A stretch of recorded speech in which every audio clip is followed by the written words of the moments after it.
গৈ আছোঁ আৰাডঙা আৰু তাতকৈ অলপমান ভিতৰত এই গাড়ীৰ জকাৰখিনি গম পাইছে চাগৈখিনি ৰাস্তাৰ কি অৱস্থা মই ৰাস্তাটো এবাৰ দেখুৱাই দিওঁ ৰ'ব এয়া ৰাস্তাৰ অৱস্থা শিল মানে ৰাস্তাটো পকাই আছিল কিন্তু বহুত পুৰণি চাগে ভঙা ভঙি হৈ এনেকুৱা শিল ওলাই গৈছে গতিকে ৰাস্তা ইমান ঠিক নহয় ষ্টিল যাম বুলি ভাবিছোঁ যেতিয়া যামেই তাতে দেখিছে সন্মুখত বহুত মানুহে গাড়ী দূৰত ৰাখি খোজকাঢ়িও আছে আৰু ডাঙৰ কথাটো হ'ল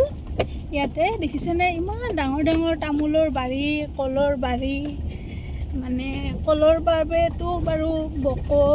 কৃষ্ণাই বামুণীগাঁও এইবিলাক জেগা বিখ্যাতে হয় কিন্তু আৰু কলবিলাক আপোনাৰ ভিতৰৰ পাহাৰীয়া অঞ্চলৰ পৰা নিয়া হয় য'ত বহুত ডাঙৰ ডাঙৰ কলৰ বাৰী থাকে কলৰ খেতি কৰা হয় আৰু তামোলৰ বাগানটো ঢেৰ আৰু